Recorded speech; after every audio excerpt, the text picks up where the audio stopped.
Hello everyone, welcome back to the channel.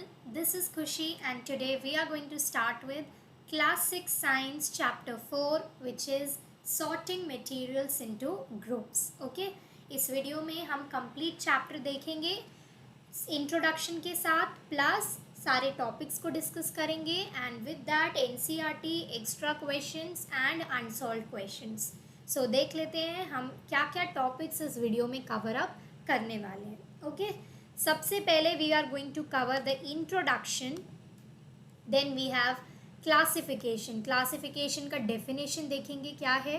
उसके बाद we have two types, हम एक एग्जाम्पल से समझेंगे कि क्लासिफिकेशन क्यों करना है, कैसे करते हैं. Okay, so different types of objects that are made from same materials. Then हम देखेंगे कि एक ही मटेरियल से, सेम मटेरियल से हम कितने अलग अलग प्रोडक्ट्स बना सकते हैं.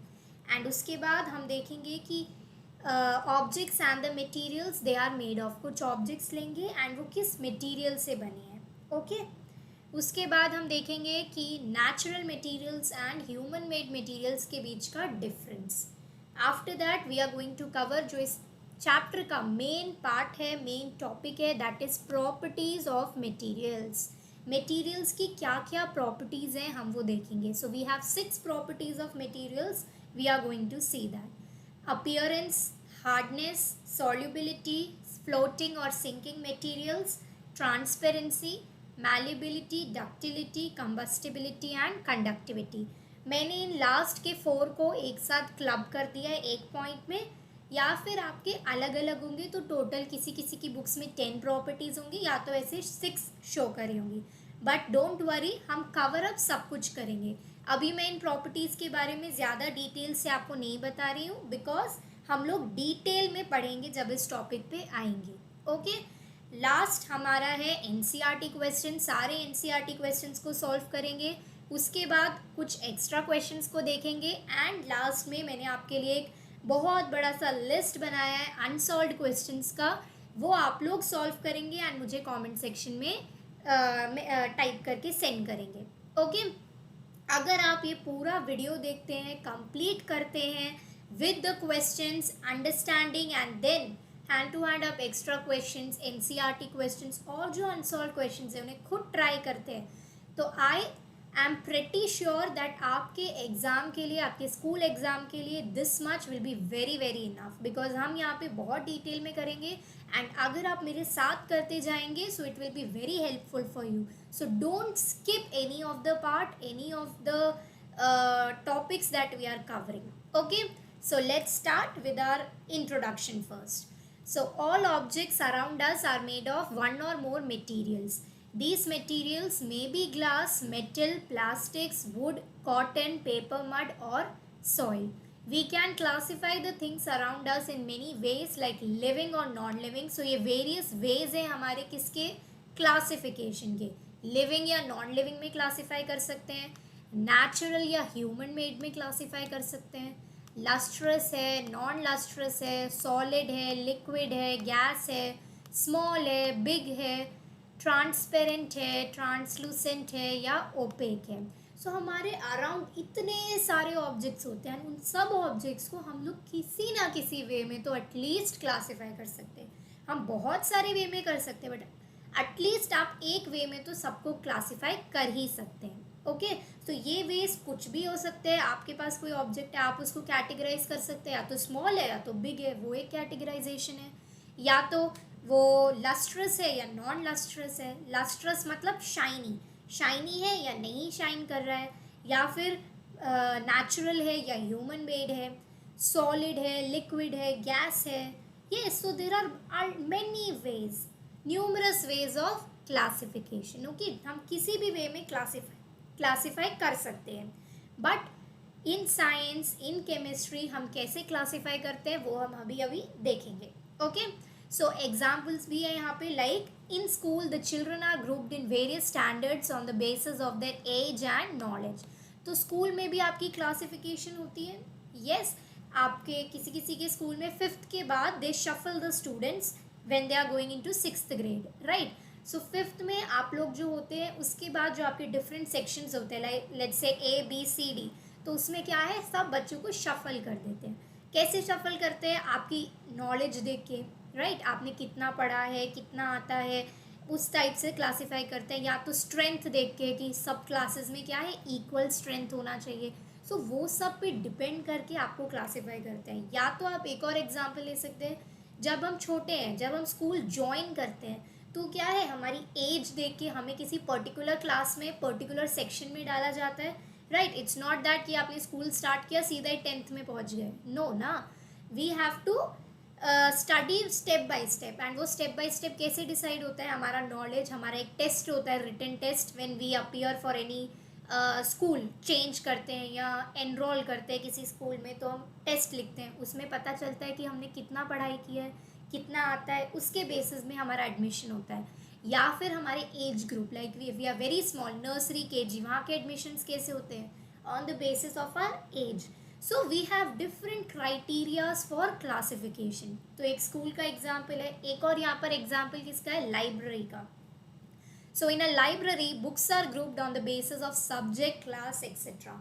सो अगर आप अपनी स्कूल लाइब्रेरी या बाहर भी किसी भी लाइब्रेरी में गए होंगे, you must have seen different sections होते हैं लाइब्रेरी में। उसके ऊपर नेम लिखा होता है कि ये स्टोरी बुक्स है, मोरल स्टोरीज है, या फिर आपके नॉवेल्स है, फिक्शंस है, एक्सेट्रा, मैगजीन्स है। ऐसे बहुत सारे सेक्शंस होते हैं। आप सोच के देखिए, कोई सेक्शन नहीं है, सबको मिक्सअप करके अलमारी में लगा रखा है। Will it look good? And good भी नहीं, अगर आपको कुछ चाहिए, will you be able to find that? No, it's very very difficult. So अपने काम को ईजी करने के लिए is one of the advantages of classification. अपने काम को ईजी करने के लिए, सबको सिस्टमैटिक वे से अरेंज करने के लिए we use classification. Why? Because जब हमें वो चीज़ चाहिए होगी तब हमें मिलेगी नहीं। हम 1 आवर 2 आवर स्पेंड करेंगे इतने होल लाइब्रेरी में एक बुक ढूंढने के लिए।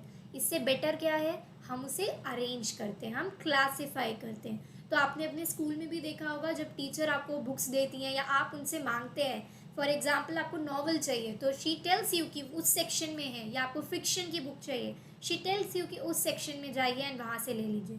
हर बुक के ऊपर कोई कोड या कोई नंबर लिखा होता है। वाई?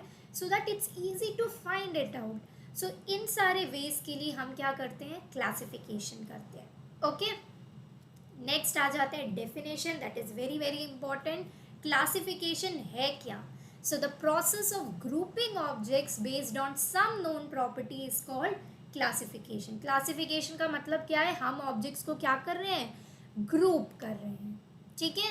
एंड किसी ना किसी प्रॉपर्टी पे तो ग्रुप करेंगे। अभी इतने सारे प्रॉपर्टीज हमने देखे, स्मॉल है, बिग है, लस्ट्रस है, नॉन लस्ट्रस है, transparent, translucent, etcetera.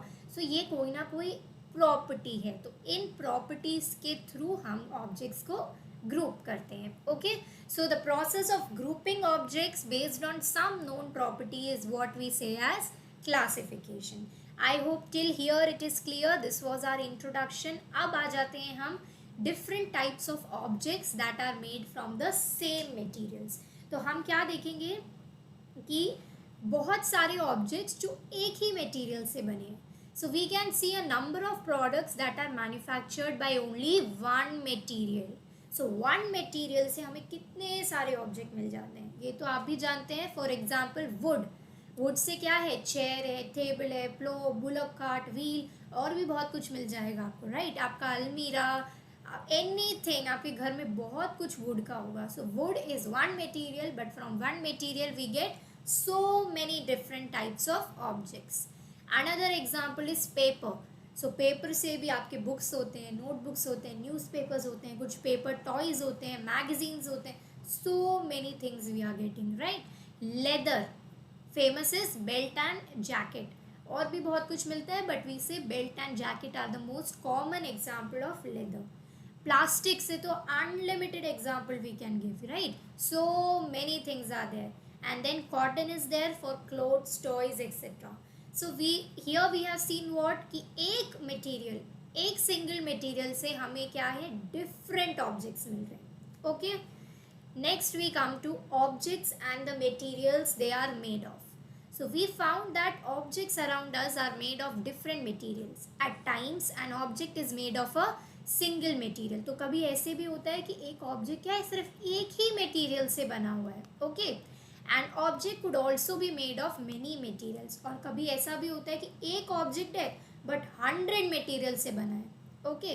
And one material could also be use for making many different objects. ये तो हमने अभी देखा कि एक मटेरियल से क्या है, बहुत डिफरेंट ऑब्जेक्ट्स हम बना सकते हैं। सो लेट्स सी, जैसे प्लेट है, प्लेट क्या है, स्टील की भी होती है, ग्लास की भी होती है, प्लास्टिक की भी होती है। तो एक ऑब्जेक्ट है बट कितने सारे मटेरियल्स हैं, राइट। इससे अभी पहले क्या देखा था, एक मटेरियल डिफरेंट ऑब्जेक्ट्स, अभी क्या देख रहे हैं, एक object different materials, just doing the opposite. Pen plastic का हो सकता है, मेटल का हो सकता है, वुड का हो सकता है, right. Door wood, plastic, steel. Then bat plastic का, wood, bat is there, cricket bat खेलने वाला। Then bangle plastic, glass, gold. So here what we have seen, one object and different materials that can be made out. Yes. Next we come to natural materials. So materials that have been made in nature are called natural materials. तो अगर nature में बना है तो क्या है, natural materials। ये मुझे ज़्यादा आई थिंक समझाने की ज़रूरत नहीं है, ऑलरेडी लोअर क्लासेस से करते आ रहे हैं, राइट। जो नेचर में है, जो गॉड ने दिया है, या आप कैसे भी कह सकते हैं, जो नेचुरल है, वो सारे मटेरियल्स किस कैटेगरी में आते हैं, नेचुरल मटेरियल्स में। एग्जाम्पल क्या क्या हो जाएगा, wood, iron, copper, cotton, rock, coal, etcetera, okay. Next we come to human made materials, या फिर इसका अदर नेम क्या है, हम क्या बोलते हैं, मैन मेड मटेरियल्स भी, राइट। सो ऑब्जेक्ट्स और materials made by humans are called human made materials. तो अगर ह्यूमंस बना रहे हैं तो क्या है, वो ह्यूमन मेड मटेरियल्स है। एग्जाम्पल सीमेंट है, paper, table, chair, plastic, etcetera. Now will see the difference. Would क्या है, वुड एक नेचुरल मटेरियल है, बट उस वुड से, उस नेचुरल मटेरियल से जब हम टेबल और चेयर बना लेते हैं तो वो क्या आ जाता है, मैन मेड मटेरियल। तो नेचुरल मटेरियल से जब हम मैन मेड मटेरियल बनाते हैं तो उस बनाए हुई चीज़ को, बनाए हुए सब्सटेंस को we say as man made material. Wood हमारा मैन मेड नहीं है, बट टेबल एंड चेयर हमारा मैन मेड हो जाता है। सो वही एग्जाम्पल्स हैं कि वुड क्या है, एक नेचुरल मटेरियल है, बट जब हम उससे टेबल्स एंड चेयर्स बना लेंगे तो वो क्या बन जाएगा, human made material. Same thing, gold एक नेचुरल मटेरियल है, बट जब हम उसे कार्व करके ब्यूटीफुल ऑर्नामेंट्स बना लेते हैं तो वो ऑर्नामेंट्स क्या होते हैं, हमारे human made materials. One more, cotton क्या है, again a natural material, naturally occurring substance, but जब हम उसे वूवन कर लेते हैं, मतलब सिल देते हैं और उसे क्लॉथ में कन्वर्ट कर देते हैं तो क्या होता है, वो क्लॉथ एक ह्यूमन मेड मटेरियल होता है। तो आई थिंक ये डिफरेंस क्लियर है, मैन मेड क्या है, ह्यूमन मेड क्या है। जो नेचुरली अकरिंग है दैट इज नेचुरल मटेरियल्स, जो हम बना रहे हैं out of the natural materials वो हमारे human made materials, okay. Now we have come to properties of materials. One thing, this chapter is very very small, ज़्यादा कुछ है नहीं इस लेसन में। अब मेन जो चीज़ें हैं वो है ये 6 प्रॉपर्टीज़, जिनको अगर आपने ध्यान से पढ़ लिया तो your chapter is done. Very very small chapter, very very easy chapter, and इसकी जो नेक्स्ट वाला चैप्टर है वो भी बहुत स्मॉल है, वो भी बहुत ईजी है। So we'll quickly complete our syllabus like this, okay. So properties of materials. Choosing a material for making any object depends upon 2 things. So हम 2 things पर, 2 चीज़ों पे डिपेंड करती है उनकी क्या है, प्रॉपर्टी, या वो किस चीज़ से बने हैं। Number 1 property of the material and number 2 usage of the object. So किसी भी मटेरियल को हम जब चूज़ करते हैं कि हमें ये ऑब्जेक्ट इस मटेरियल का चाहिए, क्यों चाहिए, हम क्यों सोचते हैं, वो कुछ तो सोचते होंगे। For example when we think कि मुझे ये टेबल वुड का ही चाहिए, why do I think that, table तो प्लास्टिक का भी मैं ला सकती हूँ, मुझे क्यों ही चाहिए वुड का। So we have some thinking, वो थिंकिंग कभी हम दिखाते नहीं है, बट वो हमारा माइंड ऑटोमेटिकली क्या है, इन कर देता है, राइट, एंड हम उसी के अकॉर्डिंग बाई करते हैं। सो वो थिंकिंग होता क्या है, हम कौन से क्या सोचते हैं कि ये ऑब्जेक्ट क्यों इस मटीरियल का है, वो डिपेंड किस पे करता है, 2 थिंग्स पर। Number 1 is property of the material, वो मटेरियल की प्रॉपर्टी क्या है, वो क्या कर सकता है। फॉर एग्जांपल प्रॉपर्टीज़ में बहुत कुछ आ सकता है, जैसे मैंने अभी बोला शाइनी है या नॉन शाइनी। फॉर एग्जांपल कभी हम प्रेफर करते हैं ना कि ये चीज़ मुझे शाइनी चाहिए, तो फिर आप जो शाइनी वाला मटेरियल है वो वाला चूज़ करेंगे, नॉन शाइनी आप छोड़ देंगे, राइट। तो आपका choosing of the material depends on the property of lustre, right. ऐसे ही आपकी और भी प्रॉपर्टीज़ है, राइट, लाइक ट्रांसपेरेंट है या ट्रांसलूसेंट। ट्रांसपेरेंट मतलब उसके आर पार आपको दिख सकता है।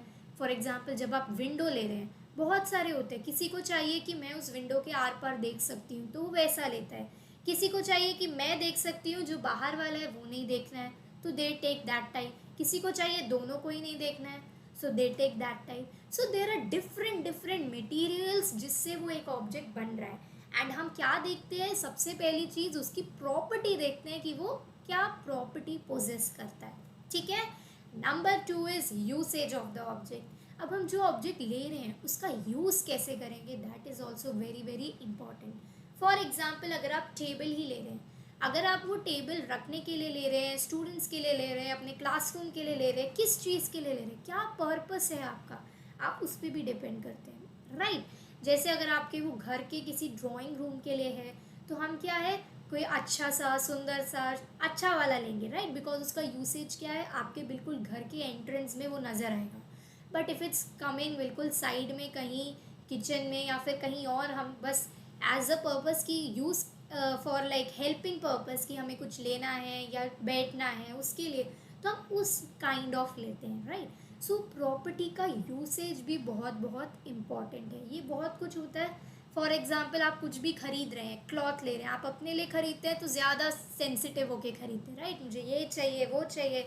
But when you are buying for someone else you don't take that much of headache, right. So आपका यूसेज भी डिपेंड करता है। So we have two things, two properties, not two properties, two things we can say for any object जब हम उसे choose करते हैं कि वो किस मटेरियल का होना चाहिए। जब हम चूजिंग करते हैं तो वो किस दो चीज़ों पे डिपेंड करता है, number 1 property of the material and number 2 usage of the object. अब यहीं से अब हम देख लेंगे सारी प्रॉपर्टीज़ कि वो क्या क्या प्रॉपर्टीज़ होती हैं एक मटेरियल की जो हमें चूजिंग में हेल्प करती हैं। तो now we have 6 properties that we are going to C.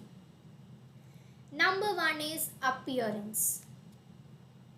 So metals थोड़ा सा लंबा है बट डोंट वरी, ओके, हम आराम आराम से पूरा कवर अप करेंगे, ओके। ज़्यादा बिग मैंने इसलिए दिया ताकि आपको अच्छे से एक्सप्लेनेशन कंप्लीट क्लियर हो, okay. So let's start. First property is appearance. Metals and alloys have a shining surface. So आपने मेटल्स देखे होंगे, एलॉयज देखे होंगे, उनके क्या होते हैं, शाइनिंग सरफेस होता है। They can be easily identified with a metallic lustre. So lustre की मैं अभी बात कर रही हूँ, lustre is the shine.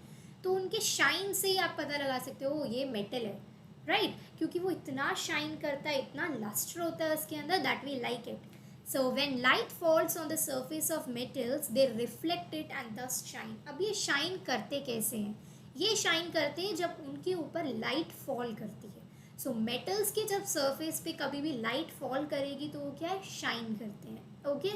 It is the shining appearance of gold and silver for which ornaments are made from them. तो क्यों हम गोल्ड एंड सिल्वर के ही ऑर्नामेंट्स बनाते हैं, because gold and silver are metals and metals shine. So because ये इतने अच्छे metals हैं जो हमें शाइन देते हैं, हमारे ऑर्नामेंट्स को शाइनी बनाते हैं, we use this kind of materials, okay.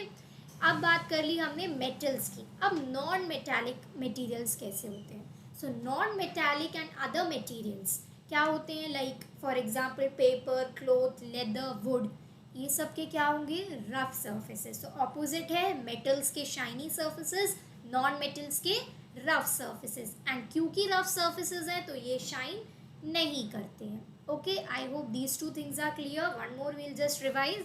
Metals and alloys के क्या है, shiny surface, non metallic substances के रफ सर्फेसेस। शाइनी सर्फेसेस है इसलिए वो क्या है, शाइन करते हैं, रफ सर्फेसेस है इसलिए शाइन नहीं करते हैं। Example of metals and alloys आपका gold and silver, example of non metals paper, wood, cloth etcetera. So I hope this is clear. 3 mark question इसलिए मैंने 3 पॉइंट्स दे दिए आपको अभी, okay. Next is diamond is the hardest material. This is one important one, आपके fill ups में, MCQs में it is likely to come, so do study this. Diamond क्या है, हार्डेस्ट मटेरियल है, okay. and it is earth from coal mines. It does not shine naturally, but when its different phases are cut, they start shining and look glittery. So ये एक important question भी है आपका 2 mark का कि do a diamond shine from the start or do a diamond shine when we earth it from the coal mine? So no. Diamond को जब हम कोल माइन से निकालते हैं, जब अर्थ करते हैं उसे, तब वो शाइन नहीं करता है, तब उसके अंदर भी लस्टर प्रेजेंट नहीं होता है. बट जब उस डायमंड को निकालने के बाद हम उसे कट करते जाते हैं डिफरेंट फेजेस में, तब वो शाइन करता है. जितना ज़्यादा आप एक डायमंड को कट करेंगे उतना ज़्यादा वो शाइन करेगा. तो आपने देखा है एक छोटा सा पीस डायमंड का इतना शाइन करता है. वाई? बिकॉज उस बड़े में से आपने उसे कितनी बार काट के उसे छोटा सा बनाया होगा, माइन्यूट. तो जितनी बार आप उस डायमंड को कट करते हैं, जितने फेसेस में उसे कट करते हैं, they look more and more glittery. Okay, so this is one important question. So do study this, do keep this in your heads. Okay, next is some metals often lose their shine and appear dull because of the actions of air and moisture on them, but we can notice the luster on their, this is luster, okay, but we can notice the luster on their freshly cut surfaces. So कुछ metals क्या है, like diamond. Example आप ले सकते हैं कि कुछ metals क्या है, या ये आपका रीज़न भी हो सकता है कि diamond does not shine when it is earth from coal mines. Why? Give reasons. तो उसका ये रीज़न है क्यों शाइन नहीं करते हैं. बिकॉज कुछ मेटल्स एयर और मॉइस्चर के कांटेक्ट में आके अपना जो शाइन है वो खो देते हैं, मतलब वो डल हो जाते हैं. एंड बट उनकी शाइन हम रीस्टोर कैसे कर सकते हैं, जब हम उन्हें डिफरेंट फेजेस में कट करते हैं. Okay, so this is very important कि डायमंड क्या है, सबसे पहले एक हार्डेस्ट मटेरियल है. एंड डायमंड को क्या है, जब हम अर्थ करते हैं तो उसके अंदर शाइन प्रेजेंट नहीं होती है. उसको जितने बार कट करेंगे फेजेस में उतना ज़्यादा वो शाइन करता है. एंड मेटल्स अपने शाइन कैसे कम करते हैं, डल कैसे होते हैं, because of the contact of air and moisture on them. Okay, so here we come to our second property which is hardness.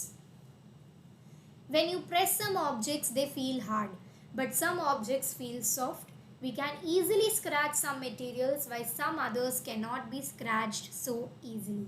So hardness क्या है प्रॉपर्टी, कि हम कुछ ऑब्जेक्ट्स को जब पकड़ते हैं तो हार्ड होता है, कुछ को पकड़ते हैं तो सॉफ्ट होते हैं, कुछ को हम ईजिली स्क्रैच कर सकते हैं, कुछ को नहीं कर सकते. राइट? तो जिन मटेरियल्स को आप कंप्रेस इज दबाना, कंप्रेस कर सकते हैं, स्क्रैच कर सकते हैं ईजिली, वो जाते हैं आपके सॉफ्ट. एंड जिनको आप नहीं कर सकते वो जाते हैं आपके hard materials. So let's read it. Very important. This is the definition of hardness, कि materials which can be compressed or scratched easily are called soft, while other materials which are difficult to scratch or compress are called hard. जैसे cotton और sponge ball को आप compress, scratch कुछ भी कर सकते हैं उसके साथ, राइट? बट क्या वही सेम चीज़ आप आयन के साथ कर सकते हैं? No. Why? Because iron is hard. ये प्रॉपर्टी तो ईजी है, I don't think I have to explain that in detail. जो आप कंप्रेस कर सकते हैं, स्क्रैच कर सकते हैं ईजिली, दे आर सॉफ्ट. नहीं कर सकते, they are hard. Okay, third one, very important, solubility. So materials differ in their solubility in water. सो हम किस में चेक करते हैं? मोस्टली 99% किसी सब्सटेंस की सॉल्युबिलिटी वाटर में. So water is what we check are solubility in. Okay, so do remember कि वाटर में हम सॉल्युबिलिटी चेक करते हैं. If a substance dissolves in water, it is called soluble in water. अगर कोई substance water में पूरा घुल गया, for example your sugar, salt etcetera, पूरा घुल गया, देन इट इज़ सॉल्युबल. अगर नहीं घुला, does not dissolve, then it is insoluble. Okay, so rocks क्या है? डू नॉट डिसॉल्व, नहीं घुलते हैं. बट सॉल्ट एंड शुगर क्या है? सॉल्युबल है, right? Then once yes, salt and sugar क्या है हमारे? सॉल्युबल है. Same way large number of salt such as copper sulphate, ammonium chloride etcetera क्या है? सॉल्युबल है. तो या तो कोई सब्सटेंस सॉल्युबल होगा या तो इनसॉल्युबल होगा, राइट? या तो पूरा घुल जाएगा या तो नहीं घुलेगा. I hope this is clear. Next we move to this. So continuation ही है आपके सॉल्युबिलिटी टॉपिक का. Okay, liquids that do not get mixed with water form a separate layer. It is found that organic substances like oil and petroleum products do not get mixed with water. They are mixed in organic solvents such as hexane, benzene, ethyl acetate, etc. तो कुछ liquids ऐसे होते हैं जो mix नहीं होते, जैसे अभी हमने देखे. यूजुअली हम ऑयल का एग्जांपल लेते हैं. ऑयल अगर आप पानी में डालेंगे तो वो एक लेयर आ जाती है ऊपर, मिक्स नहीं होगा. सो ऐसे सब्सटेंस जो लेयर बना देते हैं एक सेपरेट एंड मिक्स नहीं होते, वो क्या करते हैं, हम उन्हें ऑर्गेनिक सॉल्वेंट्स में मिक्स करते हैं. ठीक है, कैसे ऑर्गेनिक सॉल्वेंट्स में, like hexane, benzene, ethyl acetate etcetera, इन सब में. Next is liquids that mix with each other are called miscible liquids. These are important. दो लिक्विड्स, एक कुछ भी ले लो आप, एक वाटर एक जूस, अगर आपस में मिक्स कर रहा है इट इज़ मिक्सेबल, नहीं मिक्स कर रहा है इट इज़ इमिसिबल. ओके, सो दो लिक्विड अगर आपस में मिक्स कर रहे हैं तो मिसिबल, नहीं मिक्स कर रहे हैं तो इमिसिबल. ये भी इम्पॉर्टेंट है. It's a 2 marker, differentiate between miscible and immiscible liquids. Okay, next is water plays an important role in the functioning of our body because it can dissolve a large number of substances. अभी मैंने कहा था हम किस में देखते हैं substances को डिजॉल्व करना, वाटर में. मतलब वाटर का क्या है, एक बहुत इम्पॉर्टेंट, एक बहुत मेजर रोल है हमारे बॉडी में भी. ना ही सिर्फ बाहर की सब्सटेंसेस को मिक्स करता है, it is a very very important organ in, not organ but it is very very important for our body. It has got an important role in our body. Okay, water is considered a universal solvent because a large number of substances are soluble in it. So water को क्या कर मानते हैं हम लोग, कि universal solvent. क्यों universal solvent? Because बहुत सारे substances, large number of substances क्या हैं इसके अंदर डिजॉल्व होते हैं. ठीक है, oxygen gas dissolved in water is very important for the survival of animals and plants that live in water. So जो वाटर के अंदर ऑक्सीजन गैस भी डिजॉल्व होती है. Okay, because of oxygen gas जो एक्वेटिक एनिमल्स होते हैं, like आपके जो फिश है, डॉल्फिन्स है एक्सेट्रा, एंड जो प्लांट्स है एक्वेटिक प्लांट्स, उन सबको क्या है, ऑक्सीजन मिलता है. They get oxygen from the oxygen that is dissolved in water. Okay, so because of all this water has got a very very important role in our body also and outside also. ठीक है, next we come to floating or sinking materials. So some materials float on water while others sink. कुछ materials क्या है, float होते हैं, कुछ क्या है, अंदर जाके बैठ जाते हैं पानी में. This property of materials is known as flotation. Very very important word. Materials float or sink due to their density. And what is density? Density is the mass per unit volume. यह आपको अभी ज़्यादा समझने का need नहीं है because आप higher classes में फिजिक्स में इसका यूज़ करेंगे तब आपको ज़्यादा अच्छे से क्लियर होगा. So the materials having higher density than water sinks in it. अगर वाटर से ज़्यादा डेंसिटी है तो सिंक करेगा, वाटर से कम है तो फ्लोट करेगा. इतना समझ लीजिए. ओके, सो एग्जाम्पल क्या है, अगर हायर है तो मेटल्स, रॉक्स वो क्या है, अंदर जाके बैठ जाते हैं. एंड हल्के कौन होते हैं, वुड, कॉर्क, ड्राई लीफ, वो पानी के ऊपर ही रहते हैं. राइट, इतना सही ये टॉपिक है. नेक्स्ट हम आ जाते हैं ट्रांसपेरेंसी पर. So what is transparency? इसके अंदर 3 सब डिवाइडेड टॉपिक्स हैं. एक होते हैं ट्रांसपेरेंट ऑब्जेक्ट्स, एक होते हैं ट्रांसलूसेंट ऑब्जेक्ट्स एंड एक होते हैं हमारे ओपेक. तीनों को करते हैं. Okay, number 1 is transparent. So these are objects through which we can see. Those objects which allow light to pass through them are completely are called transparent objects like air, water, glass, polythene etc. So जो वो objects जो light को pass करने देते हैं completely, उन्हें कहते हैं हम transparent objects, जिनके आर पार हम देख सकते हैं. right, जैसे एयर है, वाटर है, ग्लास है, all these are what, transparent objects. Translucent क्या है, जो पार्शियली शो करते हैं. ठीक है, like objects through which we can see partially are called translucent objects. तो through them light can pass partially, तो जो पूरा नहीं, हमें हल्का फुल्का दिखाई देता है, कंप्लीटली दिखाई नहीं देता है, क्लियर दिखाई नहीं देता है. फॉर एग्जाम्पल फ्रॉस्टेड ग्लास, ये हम यूज़ करते हैं ना, जो मैंने आपको बोला डिफरेंट टाइप ऑफ ग्लास है जिससे हमें इतना अच्छा नहीं दिखाई देता है. Then butter paper is an example. Sun glasses हैं, हमें दिखता है but not that clear, and are the examples of translucent objects.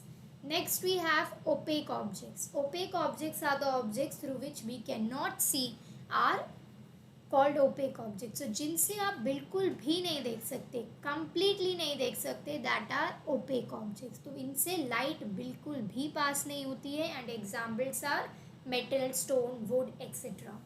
These are a 3 mark questions, इसलिए मैंने तीनों में ही 3 पॉइंट्स लिखा है. One is the definition, second is कि लाइट पास करती है, नहीं करती है, या फिर पार्शली करती है. लास्ट इज उसकी एग्जाम्पल. सो इसको ऐसे ही याद करना in 3 points. Clear? Last is malleability, ductility, combustibility and conductivity. So malleability क्या है, सबसे पहले वो देखते हैं. So substances such as gold, silver, zinc, copper and aluminium, which can be beaten into thin sheets without breaking, are said to be malleable, and the property is called as malleability. So malleability एक property है. हम कैसे define करते हैं malleability को? जो metals को हम लोग thin sheets में break कर सकते हैं, वो सारे metals malleable होते हैं. Okay? जैसे आपका common example है aluminium foil, जो आप लोग पैक करते हैं रोटीज़ में. सो वो क्या है, एक बिल्कुल थिन शीट है ना, थिन शीट जैसा है. सो वो एक मेटल ही है जिसको हमने क्या है, बार बार एक पतले से पतला शीट में क्या है, उसको ब्रेक कर दिया है. सो अगर हम किसी मेटल को पतले शीट में ब्रेक कर सकते हैं, मतलब वो मेटल क्या है, मैलेबल है. एंड उस प्रॉपर्टी को हम लोग बोलते हैं malleability. Okay. So substances which can be beaten into thin sheets by without breaking. and first thing is कि जब thin sheets में कर रहे हैं तो वो metal टूटना नहीं चाहिए. ओके, break नहीं होना चाहिए. so without breaking, then the substance is known as malleable, and property क्या होती है, malleability. next one is ductility. ductility property होती है कि अगर हम किसी metal को वायर्स में ड्रॉ कर सकते हैं तो उसे हम कहते हैं डक्टिल, एंड प्रॉपर्टी को हम कहते हैं डक्टिलिटी. फॉर एग्जांपल आपका कॉपर को क्या है, हम लोग वायर में तभी बोलते हैं ना, इलेक्ट्रिसिटी में कॉपर वायर्स यूज़ होती हैं. तो क्या है, उस मेटल को आप लोग पतले पतले वायर्स में ड्रॉ कर सकते हैं. गोल्ड को कर सकते हैं, सिल्वर को कर सकते हैं. तो ये सारे मेटल्स क्या है, डक्टाइल है. So substances such as silver, copper, gold and platinum, which can be drawn into wires, are called ductile, and the property is known as ductility. Okay. next is combustibility. combustibility मतलब वो metals या वो substances जो हम easily burn कर सकते हैं. अगर वो quickly burn हो जाते हैं वो combustible है, नहीं होते हैं then they are non combustible. so let's read it. substances that can burn easily, okay, are called combustible substances, and the property is known as combustibility. Petrol, diesel, kerosene and LPG are combustible materials, whereas sand, bricks, marble etc. are non-combustible. then conductivity. substances such as copper, aluminium, silver, platinum etc. which allow heat and electricity to flow through them are good conductors, and the property is known as conductivity. substances that do not allow heat and electricity to flow through them are known as bad conductors, like rubber, plastic, wood. so conductivity क्या है, 2 parts में divided है. एक है good conductors, एक है bad conductors. Good conductors मतलब वो सब्सटेंसेस जो हीट एंड इलेक्ट्रिसिटी को फ्लो करने दे रहे हैं, पास करने दे रहे हैं. they are known as good conductors, and examples are copper, aluminium etc. bad conductors are जो heat and electricity को पास या flow नहीं होने दे रहे हैं, and the examples are rubber, plastic, wood etc. okay, so these 4 terms are very important. do not skip it. malleability, ductility, combustibility and conductivity, 4 terms very important. once again we will revise. Malleability क्या है, अगर हम metals को या substances को thin sheets में break कर सकते हैं तो हम उन सब्सटेंसेस को मैलेबल बोलते हैं, एंड प्रॉपर्टी होती है मैलेबिलिटी। डक्टिलिटी मतलब अगर हम सब्सटेंसेस को थिन वायर्स में ड्रॉ कर सकते हैं then it is ductility, property is ductility, and उन सब्सटेंसेस को हम लोग डक्टाइल बोलते हैं। नेक्स्ट कंबस्टिबिलिटी, कंबस्टिबिलिटी मतलब वो सब्सटेंसेस जो जल्दी बर्न हो सकते हैं उन्हें हम कंबस्टिबल बोलते हैं। जैसे आपने सुना होगा ना ऑयल ये सब या गैस, ये सब क्या है, क्विकली बर्न हो जाता है। उसी का एग्जाम्पल आप लिख सकते हैं पेट्रोल, डीजल, केरोसिन, ये सब क्या है, कंबस्टिबल, क्विकली बर्न होते हैं। नॉन कंबस्टिबल इज जो इजीली बर्न नहीं होते, जैसे कि sand, brick, marble etcetera. Last is conductivity, conductivity is good conductors जिन जो हीट एंड इलेक्ट्रिसिटी को फ्लो करने के लिए अलाउ करते हैं, like your copper, aluminium, platinum etcetera. Bad conductors जो हीट एंड इलेक्ट्रिसिटी को फ्लो नहीं करने देते हैं, right, rubber, plastic, wood etcetera. So I hope these 4 terms are clear. Now we will move on to NCERT questions. So question 1 is name 5 objects which can be made from wood. Wood से हमें 5 objects बनाने हैं, तो क्या हो सकते हैं, table, chair, paper, cupboard and doors can be made from would. आप कोई भी और अदर एग्जाम्पल्स भी लिख सकते हैं। Okay, select those objects from the following that shine. So ये आपका लिस्ट है एंड इसमें से हमें सिर्फ शाइन वाले ऑब्जेक्ट्स को चूज करना है। सो ग्लास बोल है, plastic toy, steel spoon, cotton shirt, क्या शाइन करेगा, स्टील स्पून एंड ग्लास बोल। Okay, next is match the objects given below with the materials from which they could be made. Remember, an object could be made from more than one material and a given material could you be used for making many materials. तो ये आपका question table है and this is your answer table. Okay, so ये objects हैं, ये materials हैं, हमें match करना है। एंड एक ऑब्जेक्ट क्या है, बहुत सारे मटेरियल से भी बन सकता है, ये वो हमने स्टार्टिंग में देखा था, right.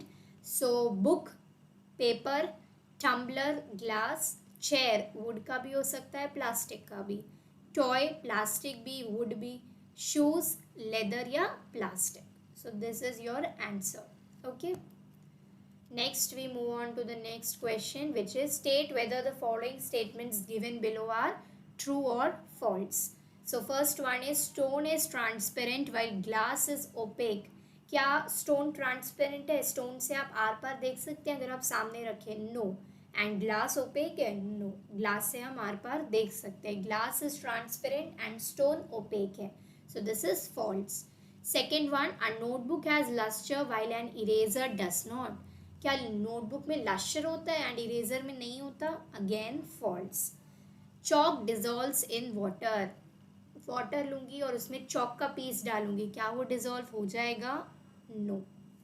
Next one, a piece of wood floats on water.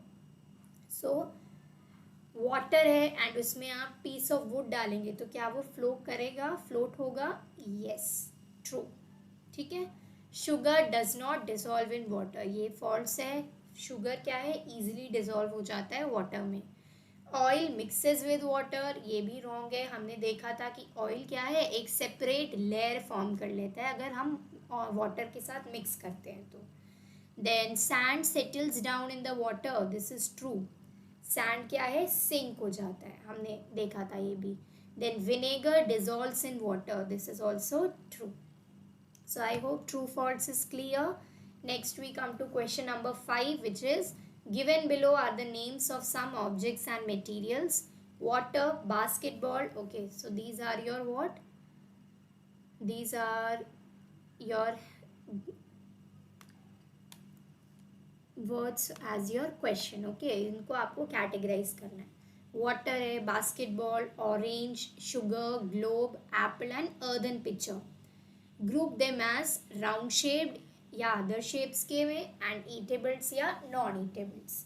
तो सबसे पहले मैंने round shaped and other shapes में किया है, तो राउंड क्या क्या होंगे इनमें से, बास्केटबॉल, ऑरेंज और ग्लोब, एंड अदर शेप्स में क्या आ जाएगा, शुगर, एप्पल और अर्दन पिक्चर। अगर ईटेबल्स और नॉन ईटेबल्स में करेंगे तो वाटर, ऑरेंज, शुगर और एप्पल क्या है, हमारे ईटेबल्स है। नॉन ईटेबल्स में आ जाएगा बास्केटबॉल, ग्लोब, अर्दन पिक्चर। सो बस ये एक वे है हमारा क्लासिफाई करने का, वो हमें क्लासिफिकेशन समझा रहे हैं कि ऐसे भी क्लासिफिकेशन होता है। हमने तो 6 मेथड्स देखे क्लासिफिकेशन के, that is done in science, जो आप केमिस्ट्री में करेंगे सब्सटेंसेस के साथ। बट हम नॉर्मली कैसे क्लासिफाई करते हैं उसका ये एग्जाम्पल है। राउंड शेप है, अदर शेप है, ईटेबल है, नॉन ईटेबल है, स्मॉल है, बिग है, ये क्लासिफिकेशन हम कॉमनली यूज करते हैं। Okay, next question number 6, list all items known to you that float on water, check and see if they will float on oil or kerosene. So ice, plastic toys, paper clips, paper boats etc. क्या है, float on water. No, these items will not float on oil or kerosene. ये items क्या है, water में float करती हैं, but क्या ये items oil और kerosene में float करेंगी? No. Okay, materials, and uska reason I have written, sometimes reason is also asked, so this is the reason why they will not float. Materials having less density than oil or kerosene can only float on them. तो जिनका density कम है सिर्फ वही float करेंगे, जिनका ज़्यादा है वो फ्लोट नहीं करेंगे। 7th question is find the odd one out from the following. So first one is, this is very easy, okay. First is chair, bed, table, baby, cupboard. इनमें से ऑड वन आउट क्या है, baby, because others are made from wood. Next is rose, jasmine, boat, marigold, lotus. इसमें से आपका odd one out हो गया boat, because others are the name of flowers. Next aluminium, iron, copper, silver, sand. इसमें से sand, because others are name of metals. And sugar, salt, sand, copper sulphate, sand because others are soluble in water. So अपना reason भी सोचिए mind में, सिर्फ ऐसे ही नहीं कि आपको दिखने से लग रहा है तो कर दिया। स्पेशली लोग 4th वाले में गलती करते हैं, 4th वाले में सब क्या लिख देंगे, copper sulphate. Copper sulphate is wrong. मैंने यहाँ क्यों आपको ब्रैकेट में रीज़न दिया, ताकि आपको पता चले आप किस बेसिस पे ऑड वन आउट कर रहे हैं। कॉपर सल्फेट आप निकाल तो देंगे, बट रीज़न क्या देंगे, नो रीज़न, राइट। आपको लग रहा है ओ ये तीनों नेम तो सुने हुए हैं, कॉपर सल्फेट केमिस्ट्री का नेम है तो हटा दो, but that is not on which basis we are doing the odd one out. So इसीलिए आपका सैंड होगा, बिकॉज क्या है, ये तीनों सॉल्युबल है एंड सैंड सॉल्युबल नहीं है। So think for your reason also, just don't do it like that. Okay, now we come to extra question, so will see few extra questions now. Number 1 is, why is glass used in windows? So glass is used in windows because it is transparent, one reason. It allows us to see the things on the other side, second reason. And also light can pass through it. So you can see 3 I have given you.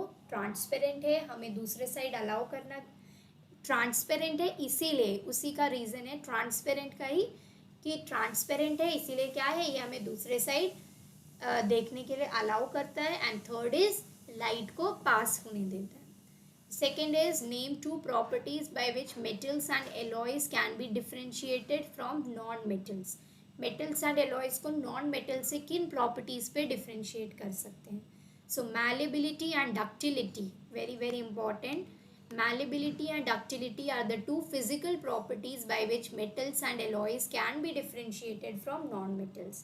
बाकी सारे properties आपके non-metals में हो सकता है, okay, सब में नहीं होगा बट present हो सकता है, but malleability and ductility present नहीं हो सकता है. So these are the 2 properties जो differentiate करती है किसमें, metals and alloys और non-metals में. ठीक है, next is question number 3. Name some physical properties by which metals and by which objects and materials can be grouped. So objects and materials can be grouped on the basis of some physical properties like, ये सब हमने अभी किया है, luster, transparency, solubility, flotation etc. किसी भी physical property पे आप group कर सकते हैं. Then why do you think that the classification of materials into groups is necessary? क्यों group करना चाहिए हमें classification? क्यों करना चाहिए classification? So materials are grouped for our convenience to study their property. Number one, convenience, and also observe any patterns in their properties. It makes it it is easier to locate them and work with them. Here full stop is there. Then it is easier to locate them and work with them. So हम क्यों करते हैं classification? सबसे पहले convenience के लिए. Second, अगर हर एक की मैं प्रॉपर्टी स्टडी करूँ या उसका एक ग्रुप बना दूँ, एक ही बार पूरे ग्रुप की स्टडी करूँ, वो ईजी होगा, राइट. एंड लास्ट इज उनको लोकेट करने के लिए. ठीक है. Next is metal is denser. This is a important one. थोड़ा सा ट्रिकी क्वेश्चन है जो आपके हॉट्स में आता है. Metal is denser than water, and if you drop a piece of iron in it, it would sink. Then how do ships made of iron float? तो क्या बोल रहे हैं कि जो मेटल है वो वाटर से डेंसर है, एंड अगर आप वाटर के अंदर एक पीस आयरन का डाल दो, वो क्या करता है? सिंक कर जाता है. सो क्वेश्चन ये है कि मैं वाटर के अंदर अगर आयरन नेल डालूँ, फॉर एग्जाम्पल, हाँ ये आयरन नेल ही है, ओके. या आप आयरन भी लिख सकते हैं, पीस ऑफ आयरन, या फिर आयरन नेल, कुछ भी ले सकते हैं. तो अगर मैं वाटर के अंदर आयरन नेल डालूँ तो क्या है? वो तुरंत जाके सिंक हो जाता है. सिंक इज अंदर जाके बैठ जाता है. But how do ships made of iron float? Then ships तो इतनी बड़ी बड़ी होती है, वो भी आयरन की, तो वो कैसे फ्लोट कर जाती है? वो क्यों नहीं पानी में जाती है, सिंक करती है? Okay, so we will see the answer for this.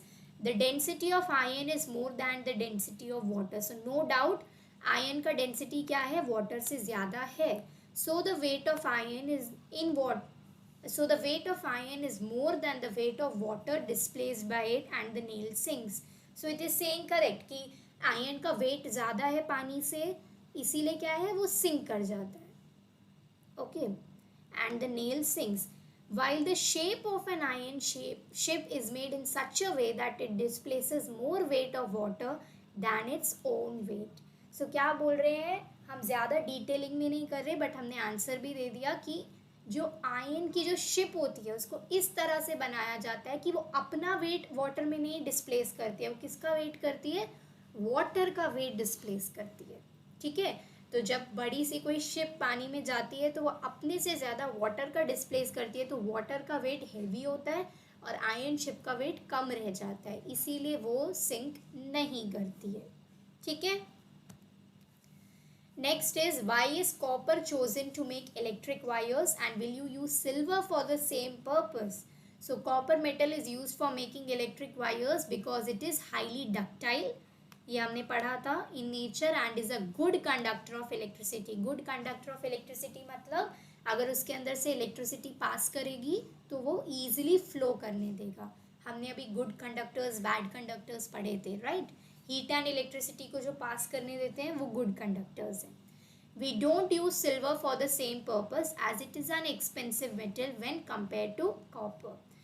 So silver भी वही काम करेगा, कॉपर भी वही काम करता है, बट हम सिल्वर तो यूज़ नहीं करते ना अपने होम्स में. क्यों? बिकॉज ये वेरी वेरी एक्सपेंसिव है. फॉर अस हम कॉपर पे डिपेंड करते हैं, right.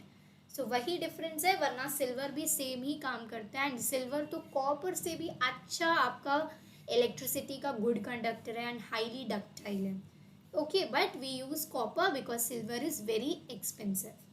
Next one. An ordinary chair requires a strong structure to support the weight of a person sitting on it. Which of the following materials should not be considered for building a chair? तो जब हम chair बनाते हैं, हम कौन से material से chair कभी नहीं बनाएंगे? Let's see, glass, metal, would and plastic. हम किससे कभी चेयर नहीं बनाएंगे? ग्लास से. वाई? बिकॉज जब भी हम चेयर बनाते हैं उसका एक स्ट्रॉन्ग स्ट्रक्चर किसके लिए बनाते हैं? ताकि कोई इंसान अगर आके बैठे तो वो टूटे नहीं. But glass it will break and it will hurt. So glass will be our answer कि हम ग्लास से कभी भी चेयर नहीं बनाएंगे. ठीक है. Next, very very important, what are the advantages of classification? I have given you 5 points because it is a 5 marker. Okay, या तो 3 में आएगा या तो 5 में, उससे ज़्यादा नहीं आता है. So do learn these 5 points.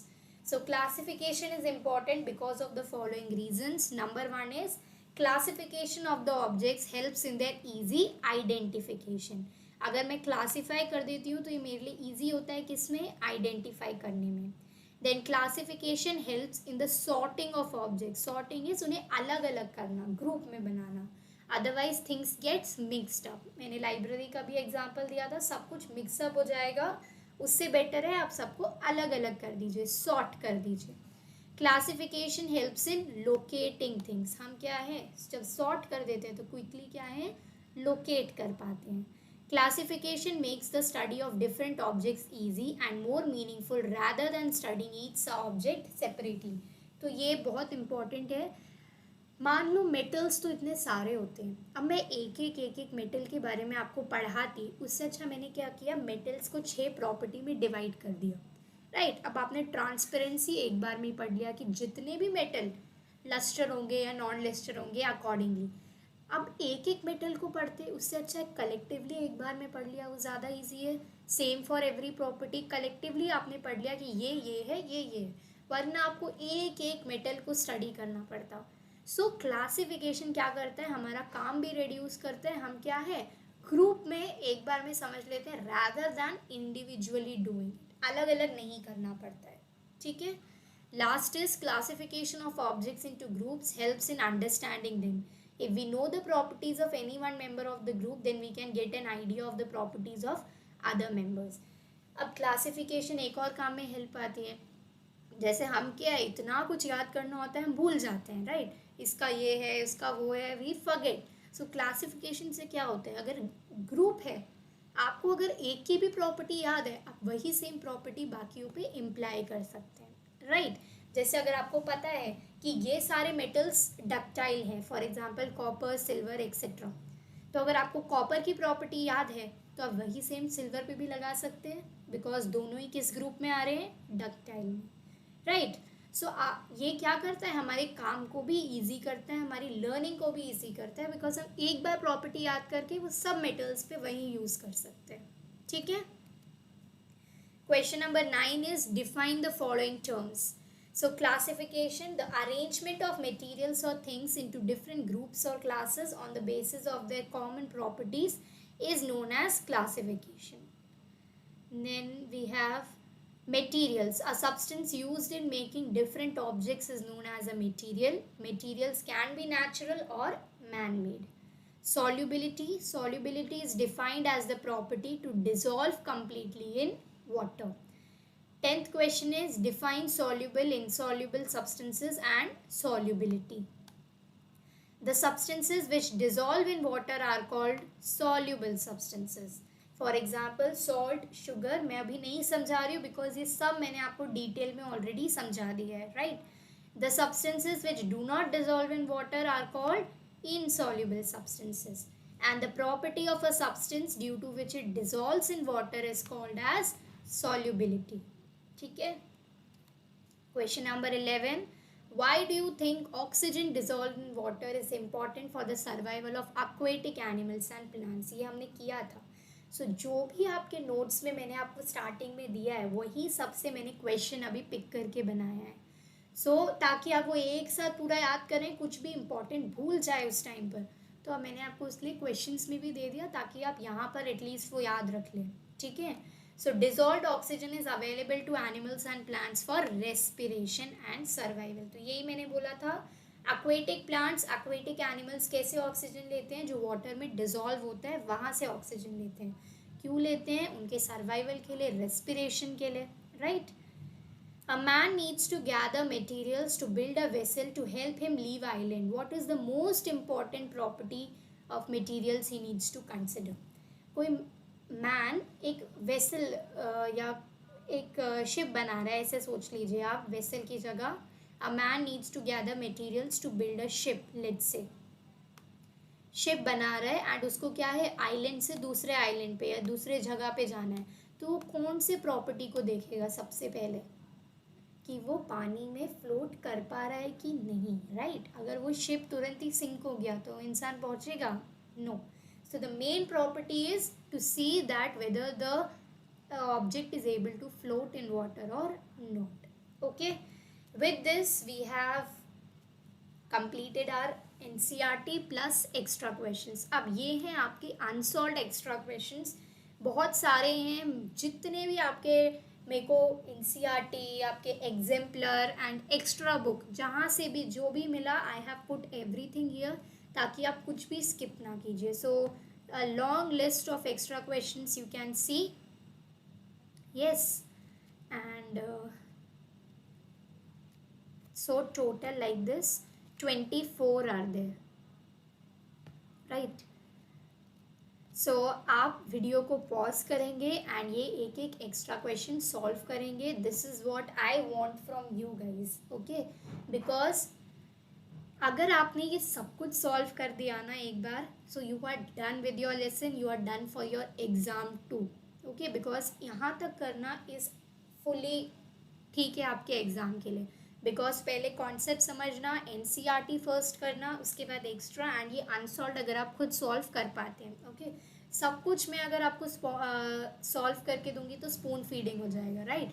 थोड़ा सा अपना भी ब्रेन यूज़ करना है, थोड़ा सा फॉर्मेशन आपको भी बनाना है, ताकि आप भी सीखें, राइट? हर चीज़ जो आपको लिख कर दे दी है वही सेम अगर आप रटेंगे तो दैट वोंट हेल्प। अपने वर्ड्स में फॉर्म करना, अपने वर्ड्स में ढूंढना आंसर, लर्न करना, वो सब भी इम्पॉर्टेंट है। ये सारे क्वेश्चन एटलीस्ट 90% आंसर आपको नोट्स में मिल जाएगा। What notes? जो हम अभी करते हुए आ रहे हैं, पूरी एक्सप्लेनेशन उसी से ही मैंने दी है। मुश्किल से 10% है आपका कॉन्सेप्ट बेस्ड, या फिर जो आपका हॉट्स क्वेश्चन होता है जिसमें आपको थोड़ा सा ब्रेन लगाना है कि इसका आंसर क्या होगा, वरना आपका 90% is straight from your notes, okay? And one more thing, जो भी स्टार्ट से एंड तक अभी तक मेरे साथ वीडियो देख रहे हैं, one request from all of them, ताकि मुझे पता चले आप लोग को कितना वीडियो समझ आया, कितना समझ में आ रहा है। At least there are 24 questions, at least 5 of them you solve and मुझे कमेंट में डालिए, नॉट आफ्टरवर्ड्स, राइट नाउ। मुझे ये देखना है कि पूरा एक्सप्लेनेशन पढ़ने के बाद कितने बच्चों को आफ्टर एक्सप्लेनेशन ही समझ आ रहा है, वो आफ्टर एक्सप्लेनेशन कितने क्वेश्चंस कर पाते हैं। मिनिमम इज 5, जिसे और आ रहे हैं वेरी वेल एंड गुड, और भी भेजिए। एंड किसी को अगर डाउट है, फॉर एग्जांपल आउट ऑफ 24 आपको 1-2 क्वेश्चन नहीं आ रहा है कि कैसे लिखना है, क्या आंसर है, आप वो भी मुझे क्वेश्चन नंबर डाल के पूछ सकते हैं, okay? Don't forget to write the question number. Question number डाल के मुझसे पूछ सकते हैं, मैं कमेंट में आपको आंसर टाइप करके भेज दूंगी, okay? So don't worry of anything. मैंने पूरा इसीलिए सॉल्व नहीं किया बिकॉज थोड़ा सा काम आपको भी करना है, right? Everything can't be spoon fed, so थोड़ा सा काम आप भी करेंगे। एंड वन मोर थिंग, जो मैं स्टार्टिंग से आपके ये नोट्स लेकर आई हूँ, स्टार्टिंग से एक एक डिफ्रेंशिएट, एक एक प्रॉपर्टी, जिसमें जितने भी पॉइंट्स थे उसको अपने नोटबुक में लिखिए एंड देन लर्न कीजिए, ओके? स्क्रीन से लर्न नहीं करना है, बिकॉज स्क्रीन से लर्न नहीं होगा। जब तक आप खुद हैंड से लिखेंगे नहीं, खुद अपने नोट्स बनाएंगे नहीं, आप लर्न नहीं कर पाएंगे। So to excel in your exams, my जो आपका बोलूँगी कि आप लिखें उन्हें, ठीक है?